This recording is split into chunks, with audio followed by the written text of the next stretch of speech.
Yes. तो friends, आज second example discuss करूंगा।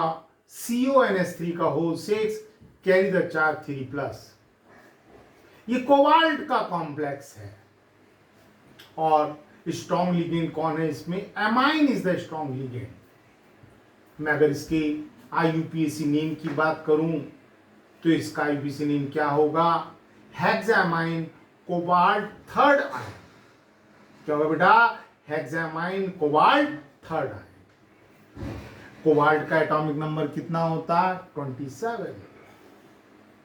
कॉन्फ़िगरेशन क्या होती है?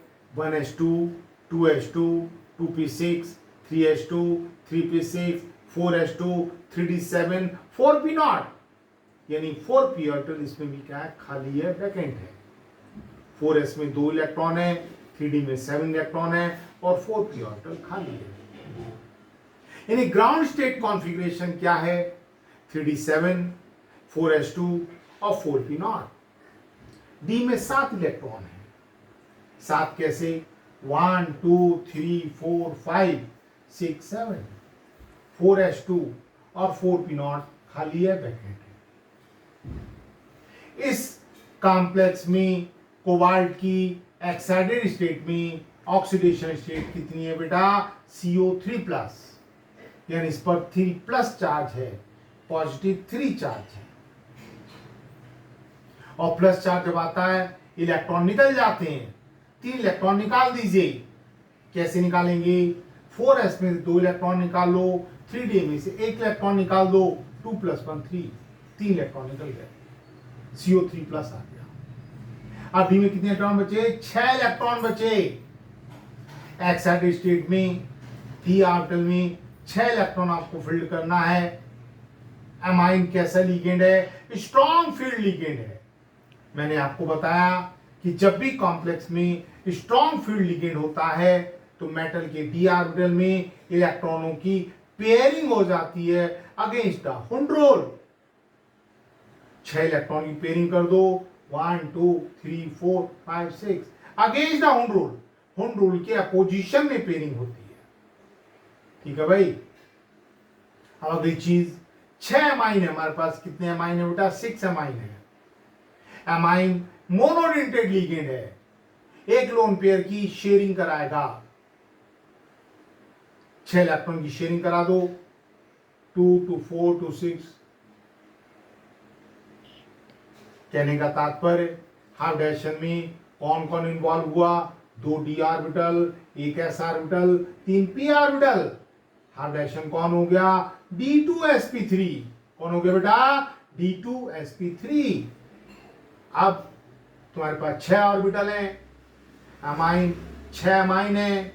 एक एक अमोनिया अपना लोन पेयर शेयर करा देगा, शेयर करा देगा, शेयर करा देगा, शेयर करा देगा, शेयर करा देगा, शेयर करा देगा, शेयर करा देगा। अरे बोलो। तो कहने का तात्पर्य, इस कॉम्प्लेक्स में हाइब्रिडाइजेशन क्या हुआ? D2sp3 हुआ। और मैंने बताया था कि जब भी D2sp3 हाइब्रिडाइजेशन हो, मॉलिक्यूल की ज्योमेट्री ऑक्टाहेड्रल होती है। ऑक्टाहेड्रल क्या है? एक स्क्वायर प्लेन है। स्क्वायर प्लेन के सेंटर पर कौन है? कोबाल्ट। 6 अमोनिया, 1 2 3 4 5 6। अरे बोलो। ज्योमेट्री क्या हो गई? ऑक्टाहेड्रल। एक प्लेन ऊपर हो गया, एक प्लेन नीचे हो गया, ऑक्टाहेड्रल। और आपने देखा हाइब्रिडाइजेशन के बाद इलेक्ट्रॉनों की पेयरिंग हो गई, ओवरऑल स्पिनिंग कम हो गई। तो टाइप ऑफ कॉम्प्लेक्स में कैसा कॉम्प्लेक्स हुआ? लो स्पिन कॉम्प्लेक्स हुआ। कि ओवरऑल स्पिनिंग क्या हो गई? कम हो गई। तो कॉम्प्लेक्स की स्पिनिंग कम हो गई तो लो स्पिन कॉम्प्लेक्स। और मैंने बताया कि लो स्पिन कॉम्प्लेक्स को ही हम इनर कॉम्प्लेक्स कहते हैं। पहले ही मैंने बताया था बैलेंस बॉन्ड थ्योरी के पॉइंट्स में कि जब 3d ऑर्बिटल इन्वॉल्व होता है हाइब्रिडाइजेशन में तो इसको हम इनर कॉम्प्लेक्स कहते हैं। तो टाइप ऑफ कॉम्प्लेक्स में ये कैसा कॉम्प्लेक्स हुआ? इनर कॉम्प्लेक्स हुआ या फिर लो स्पिन कॉम्प्लेक्स हुआ? हाइब्रिडेशन क्या हुआ? D2sp3 हुआ। ज्योमेट्री क्या हुई? ऑक्टाहेड्रल हुई। मैग्नेटिक कैरेक्टर मैंने बताया सारे इलेक्ट्रॉन पेयर्ड हो गए, ओवरऑल स्पिनिंग कम हो गई। तो स्पिन कम होने की वजह से मैग्नेटिक कैरेक्टर कैसा हुआ? डायामैग्नेटिक हुआ। मैंने बताया था कि दो तरह के मैग्नेटिक कैरेक्टर हैं, पैरामैग्नेटिक। अगर किसी ऑर्बिटल में अनपेयर्ड इलेक्ट्रॉन हो तो मैग्नेटिक कैरेक्टर पैरा होता है, और अगर सारे इलेक्ट्रॉन पेयर्ड हो जाएं तो मैग्नेटिक कैरेक्टर डाया होता है।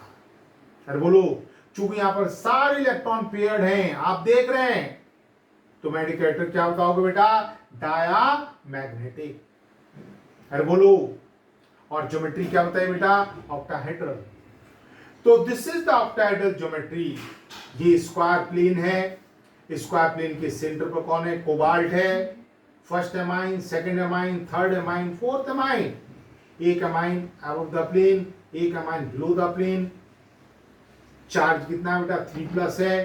तो ज्योमेट्री क्या हो गई? ऑक्टाहेड्रल ज्योमेट्री हो गई। तो कहने का तात्पर्य, बैलेंस बॉन्ड थ्योरी में कोऑर्डिनेशन नंबर 6 में स्ट्रॉन्ग फील्ड लिगेंड का एग्जाम्पल लेकर के मैंने पहला एग्जाम्पल लिया K4Fe6 potassium ferrocyanide. Second example लिया CONS3 3+ हेक्सामाइन कोबाल्ट थर्ड आयन।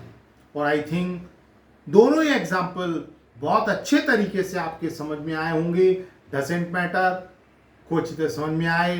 अब अगले लेक्चर में मैं वीक फील्ड लिगेंड के एग्जाम्पल डिस्कस करूंगा, जिसमें हाइब्रिडाइजेशन sp3d2 होता है, और ज्योमेट्री वगैरह आगे डिस्कस करेंगे।